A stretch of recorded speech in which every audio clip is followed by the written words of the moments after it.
ariko mu gihe tubatse ku rutare niwe Kristo, burwayi bushobora kuza bukubita ku y'imibiri yacu, inzara iraza ikakubita ku y'imibiri yacu, navuga iki, impanuka ishobora kuza ikakubita ku y'imibiri yacu, bukene buraza bukubita ku y'imibiri yacu.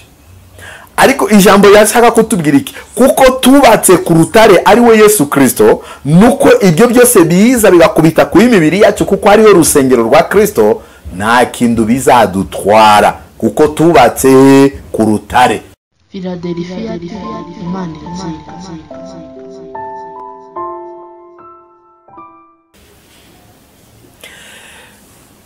Turabashubuje kitondo kiza, tongeye kugaruka mbere y'ubwiza bw'Imana na mbere yanyu tubazanira ubutumwa bwiza bwa Kristo. Ni Pasteur Serugendo Dismas uvuye mu itorero Pentecote de Réveil Philadelphia. Turashima Imana yarakoze, Imana yaturinze 2022 turangiza amahoro, tukaba dutangiye undi mwaka musha 2023. Tugize mu tariki 15 kwezi kwa mbere. Mana ishimwe kuko ikomeje kutuba hafi. Mbere ya byose reka tubanze tusenga Imana. Tugushimiye data mwiza kuko uruwera kandi urakiranuka, warakoze kuturinda no kutuyobora kwawe. Nimba tuwageze uyu munsi n'imbabazi zawe. Turi hano mbere y'ubwiza bwawe, tugiye gutambutsa ubutumwa bwiza, udufashe tuyobore ndikabe ubwenge bwacu, ariko tusabye imbaraga z'umwuka wera. Kandi abadukurikira nabo turabasengeye, ubashoboje nabo umwuka wera bayobore mu gukurikira ijambo, kuko ijambo niyo ridufasha, ijambo rigadukomeza. Uwo twirukanye ni Satani, myuka yo gupinga ijambo no kurwanya ijambo turazirukanye. Mwami weze kirere, utunganye kirere, ubutumwa bwiza bwashe kugera ku mpera y'isi, kandi abantu bawe bakizwe uyu mwaka, bafate izindi ngamba nshya zo kugendana nawe. Urakoze data mu izina rya Yesu, amen.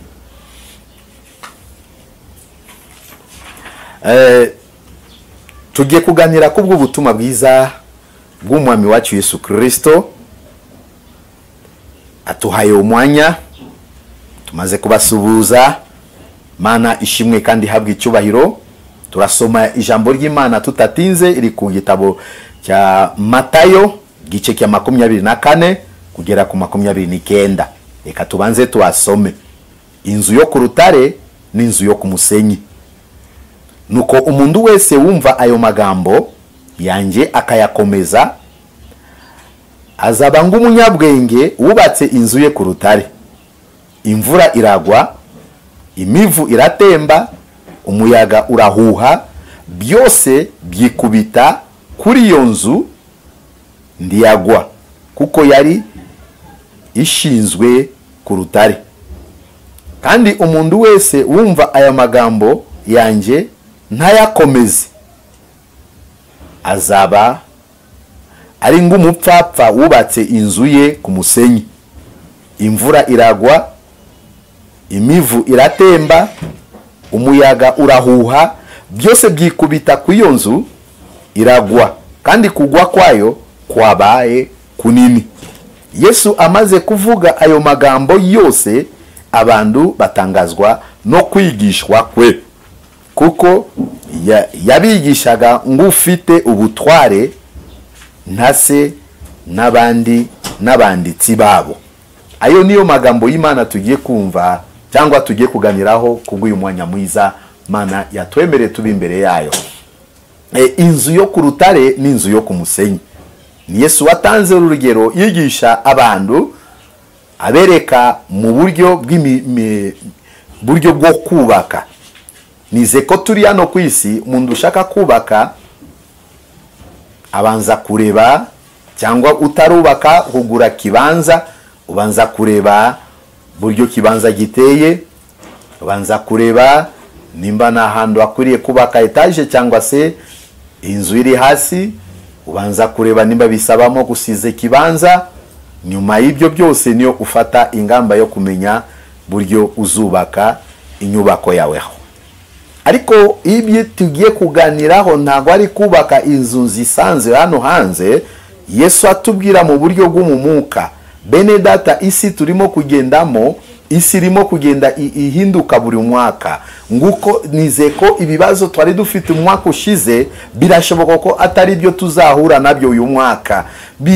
Mu buryo bwo mu mwuka turimo kugenda twinjira mu bihe bimwe bituremereye abakiranutsi, turimo kugenda twinjira mu bihe bimwe bitubuza amahoro, turimo kugenda kwinjira mu bihe bimwe abantu benshi barimo gucika indege, turimo kugenda twinjira mu bihe bimwe abantu benshi barimo kugenda bananirwa bakarambirwa mu rugendo, ariko bidusabamo zindi imbaraga n'ubundi bubasha no kumenya icyo twabasha aho tushobora kuhagarara tubashe kubona ubugingo buhoraho.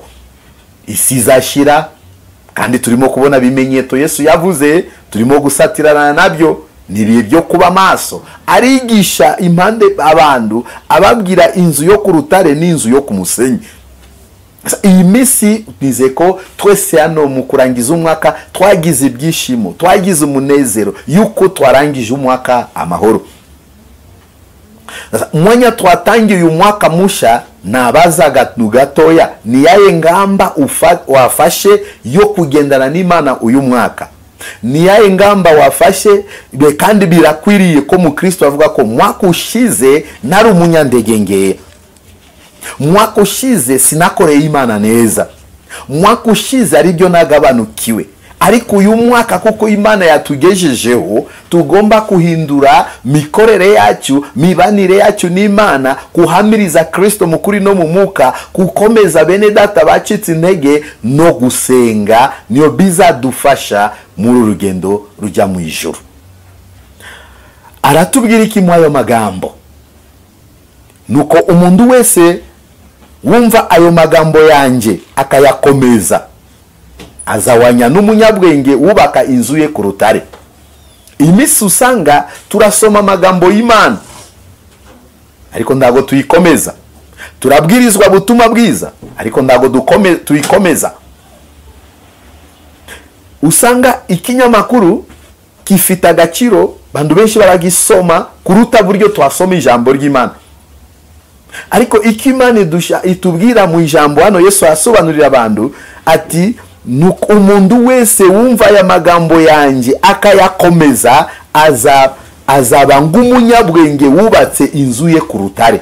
Kumva amagambo y'Imana tukayakomeza ku mitima yacu tugereranwa n'umunyabwenge wubatse inzu ye ku rutare, kandi rutare niwe Yesu Kristo. Mu gihe tubatse kuri Yesu nta kimuyaga watunyeganyeza, mu gihe tubatse kuri Yesu Kristo nta kintu cyatuma ducika intege. Iyi misi usanga twitwa ko turi abakristo ariko byiringiro byacu ntabwo biri kwa Kristo. Rimwe na rimwe turirwanirira, rimwe na rimwe twishakira inzira, rimwe na rimwe tutanga na ruswa. Ariko umuntu wubatse ku rutare arizera ko Kristo niwe mutabazi, arwaye amenya ko Kristo ari muganga, afite ibibazo amenya ko Kristo niwe gisubizo cye. Kutangira umwaka nuko twawutangiye urimo kubona ibintu bikuremereye, ariko umenye ko Kristo niwe uzagufasha uyu mwaka, Kristo niwe uzagushigikira, Kristo niwe kuzakuneshereza ibikugerageza. Nuko umuntu wese wumva aya magambo yanjye akayakomeza. Butumwa bwiza buriya ntabwo ari amagambo y'umuntu, natwe turabivuga si amagambo yacu, ni amagambo y'Imana. Umuntu wese wumva aya magambo yanjye, mumve kundi Yesu yabivuze hano, umva amagambo yanjye akayakomeza azaba ng'umunyabwenge wubatse inzu ye ku rutare. Imvura iragwa nguko tubona mvura bisanzwe hano, imvura iragwa, imivu iratemba, umuyaga urahuha, byose byikubita kuri iyo nzu ndiyagwa kuko yakoze iki? Yashinzwe ku rutare. Mu gihe twizeye Yesu Kristo ng'umwami n'umukiza, burwayi bwaza bikakubita ku mubiri. Abakorinto baratubwira ko turi urusengero rw'Uwiteka, kandi urusengero rw'Uwiteka ni imibiri yacu, kandi iyi mibiri ihura n'ibyinshi tukiri ku isi. Ariko mu gihe tubatse ku rutare niwe Kristo, burwayi bushobora kuza bukubita ku y'imibiri yacu. inzara iraza ikakubita kuri mibiri yacu. Navuga iki, impanuka ishobora kuza ikakubita kuri mibiri yacu, bukene buraza bukubita kuri mibiri yacu. Ariko ijambo yashaka kutubwira iki, kuko tubatse ku rutare ari we Yesu Kristo, nuko ibyo byose biza bigakubita kuri mibiri yacu, kuko ari we rusengero rwa Kristo, nta kintu bizadutwara kuko tubatse ku rutare. Mundu wese umva amagambo yanjye akayakomeza agereranwa n'umunyabwenge wubatse inzu ye ku rutare. Imvura iragwa, imivu iratemba, umuyaga urahuha, byose biraza, ubona ko bizana n'ingufu. Imisi imvura isigaye igwa, harimo abadayimoni, byose bizana n'ingufu, bikubita ku iyo nzu. Bibiliya iratubwira kuko iyo nzu yubatswe ku rutare, nuko ibyo byose bikubise ku iyo nzu ntago yagwa, kuko yubatswe ku rutare. Natwe twitwa abakristo, inama ntoya yashobora kubagirira iyi minsi uyu mwaka ni umwaka tena wo kongeraho byiringiro byacu kwa Kristo. Tuhagarare muri Kristo, mirimo yose dukore muri Kristo, kuko ari we niwe rutare. Tubake ku rutare. Mushinga wawe wubakire ku rutare, amashuri urimo kwiga wubakire ku rutare, mu rugo rwawe urwubatse ku rutare, mbese bindu byawe byose wubake ku rutare. Murimo Imana wahawe bundu bwo kubikora, ubikore nk'umuntu wubatse ku rutare. Nuko wahura n'iyo mvura, nuko wahura n'iyo miyaga ikubise ku rwo rutare, nta kintu bizagutwara, kuko wubatse ku rutare niwe Yesu Kristo. Nasanze mbona twatangiye umwaka dufite ubwoba, twatangiye umwaka dufite kushidikanya, ariko Yesu Kristo aracyahari. Waturinze umwaka ishize, nize ko mu bibazo ufite umwizere gusa, kuko wumva amagambo yanjye akayakomeza, wizere ko Kristo ari igisubizo.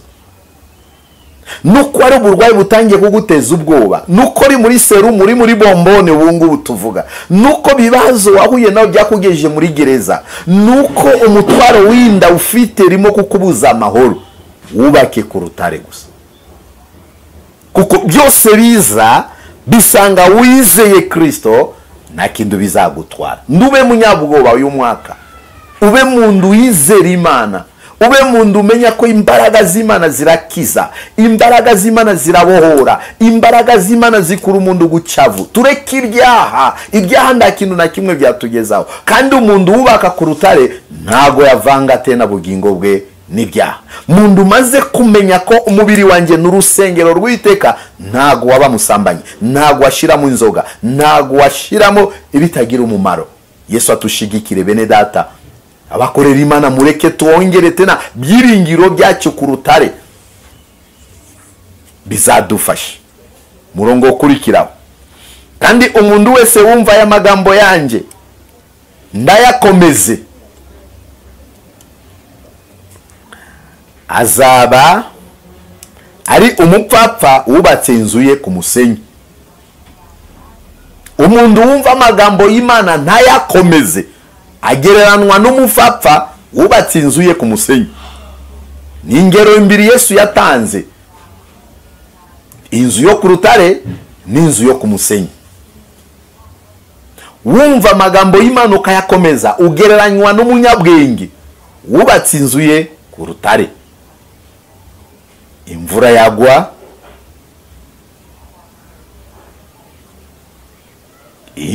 imivu iratemba, umuyaga urahuha, bikikubita ku iyo nzu, kuko nyirayo yubatse ku rutare, nta kintu bizaba. Ariko uyu mundu wa kabiri Yesu amuvuze, wubatse inzu ye ku musenyi, agereranywa n'umupfapfa. Yumva amagambo y'Imana atakoze iki, atashaka kuyakomeza, agereranywa n'umupfapfa. Imvura iguye, imibu igatemba, umuyaga nawo ukahuha bikubita ku iyo nzu, kugwa kwayo kuba kubi, kugwa kwayo kuba gukomeye, kuko yubatse hejuru y'umusenyi. Mbese kubaka ku musenyi, fondasiyo y'inzu niyo ikomeza inzu. Buriya tufate musenyi n'umuyaga uza urayitwara. Imvura ije ikubise ku musenyi biragenda, umuyaga uze ukubise ku musenyi biragenda, turabibona ibyo ngibyo. Asa ushize inzu hejuru y'umusenyi, ntago bifite ke gukomera, kuko wubatse ku musenyi. Inama nziza twabagirira uyu mwaka ni iki? Twakora iki mu izi ngero ebyiri Yesu yatanze, inzu yo ku rutare n'inzu yo ku musenyi? Mu buryo bwo mu mwuka, twebwe abizera Kristo bidusabamo gushaka zindi mbaraga zadushoboza tubake ku rutare, kuko rutare niwe Kristo.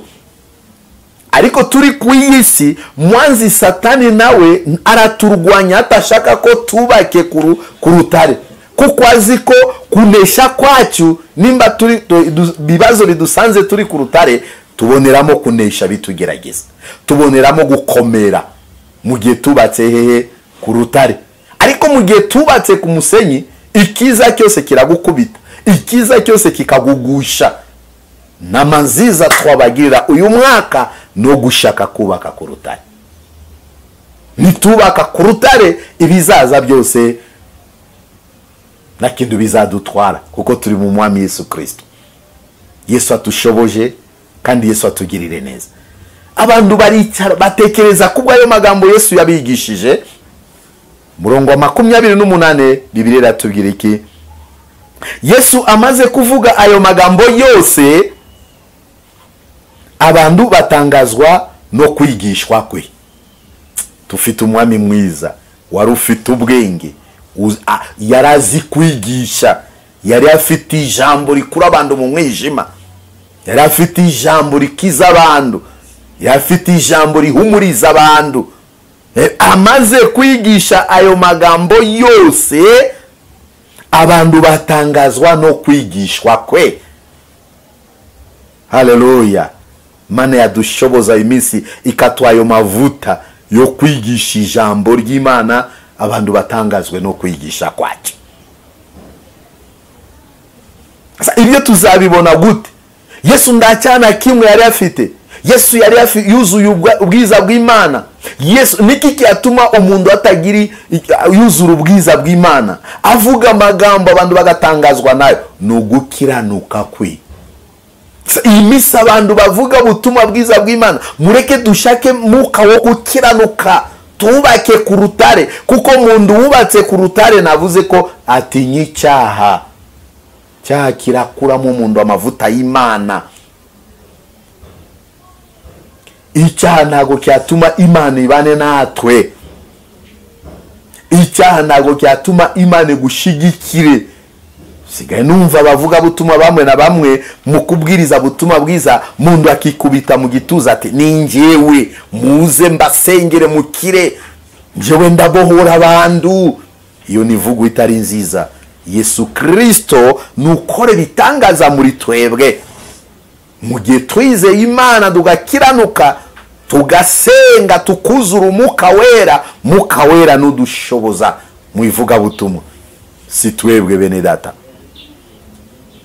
Yesu amaze kuvuga ayo magambo yose, abantu batangazwa no kwigishwa kwe, kuko yabigishaga ngufite ubutware.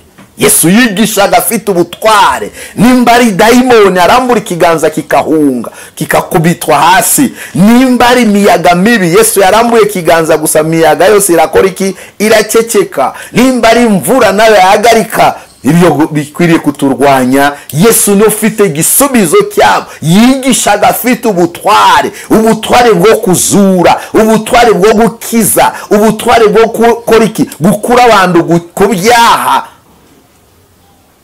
yigishaga nk'umuntu ufite ubutware, ntase n'abanditsi babo, ntase nk'abanditsi babo.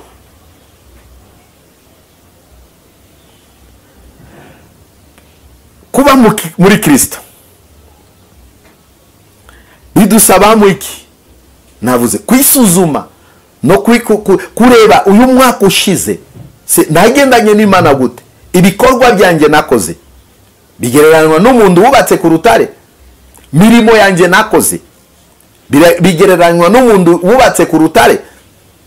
Kuko mbona mwaka buryo ugenda ushira na nuko abantu bagenda bagabanukirwa kubwi byagakiza, abantu bagenda bava mu bushake bw'Imana, ariko si ngombwa tuvemwo, reka twihanganire ibibazo byacu muri Kristo. Musumwe tuzabona iki? Ubugingo buhoraho. Mundu wari umaze kumenya ukuri, mundu yari imaze kuba mukozi w'Imana, ubivuyemo wasubira tena muri Egiputa, mahoro yayo uzabona muri Egiputa. Muririmbi aratubwira ati Egiputa sinzasubirayo, kandi abariyo Mana ukora iki? Ubatabare. Se kuki tutekereza kusubira muri Egiputa? Kuke twifuza kusubira muri Egiputa? Mureke tubake ku rutare, kuko tuzagereranwa n'umunyabwenge, kandi ibwenge niyo bidufasha muri urugendo rujya mu ijuru. Ariko mu gihe tugereranwa n'umupfapfa wubatse ku musenyi, ntago tuzakomeza uru rugendo. Inama nziza twabagirira uyu mwaka niyo kubaka ku rutare.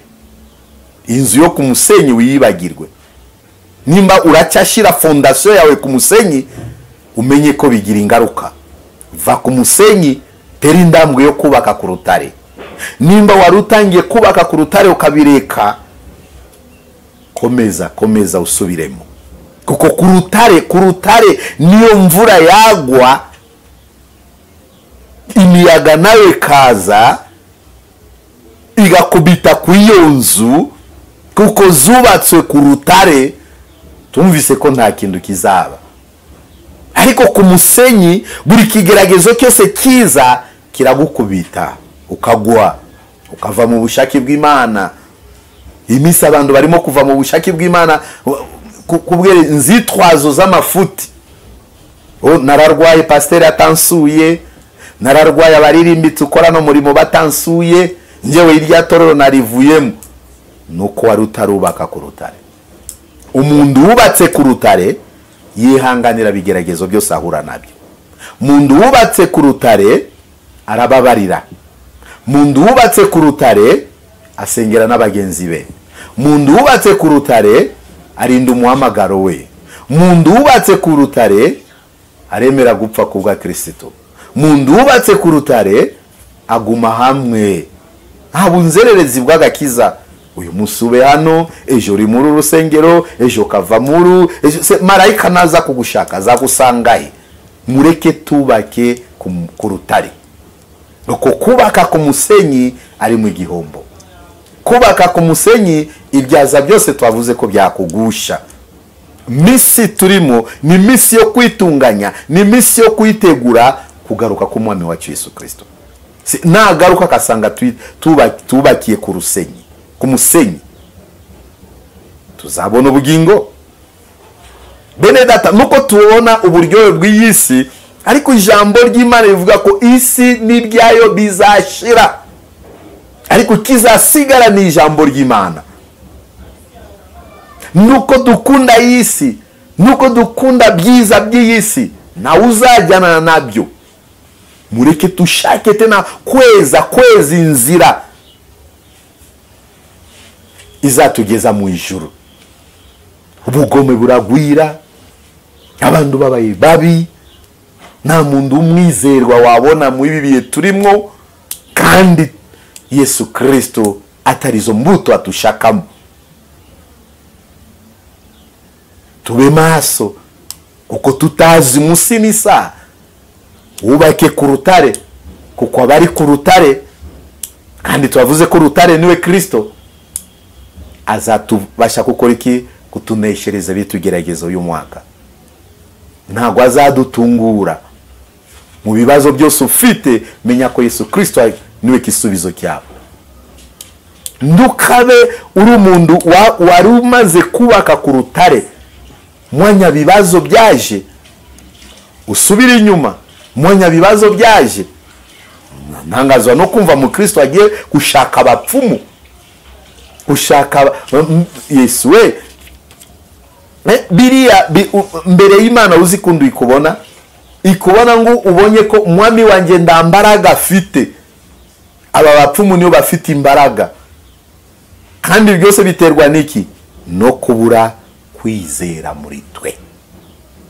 Ariko uyu mwaka ube maso, nanjye mbe maso. Burwayi ufite umenye ko Yesu Kristo niwe muganga. Ubushomeri ufite, Yesu niwe utanga akazi. Yesu niwe ugaburira abashonje. Yesu uyo tusenga kandi niwe ubohora imbohe. Yesu arumva bene data. Yesu akora iki? Arakora. Yesu arumva, Yesu akanakora. Ni twebwe turamirwa gusa, ariko ngusabye tena gukomeza ku rutare, kuko hariyo niwe abonekamo butabazi bwacu. Urarwaye nibyo, mubiri urababaza, bukene burababaza, inzara irababaza, ariko mureke tushire byiringiro ku mwami Yesu Kristo, kuko ariwe watuha ibisubizo by'ibyo byose. Ntutangira umwaka wihebye, ntugatangira umwaka ucika intege, ntugatangira umwaka uva mu bushake bw'Imana. Oya, ibyiza biri imbere. Komeza mu rugendo, komera mu rugendo, kuko Yesu Kristo ntabwo azakukoje isoni. Numva tuhagarukiraho kubw'amagambo y'Imana. Nawe kigendera mu byaha, uyu mwaka wafata ingamba yo gushaka Kristo akubera umwami n'umukiza. Nawe wubatse ku musenyi, umve ko inzu yo ku musenyi ntabwo ibasha gukomera. Tugiye gusenga Imana. Imana ibaha umugisha kubw'ijambo ryayo. Imana ibashoboje uyu mwaka, kandi tumve kuba maso, tukomere ku rutare. Urakoze mwami Yesu, tunejeje nawe kuko uri Imana yacu, tunejeje nawe kubw'ijambo ryawe. Reka iri jambo rigere ku bantu bawe, ufashe babashe kuryumva mu izina rya Yesu Kristo. Mbaraga n'ubutwari bohore abantu, wezi ibyaha twakoze, wezi inzira z'abantu bawe, cyane cyane abari bamaze kumenya ukuri bagasubira inyuma, abari bamaze kumenya byo gukiranuka bakahindukira tena muri Egiputa. Ubeze ubatunganye, wongere ubagarure babubake ku rutare mwami. Ushoboje abantu bawe mu uyu mwaka babashe kumva amagambo yawe bayakomeze.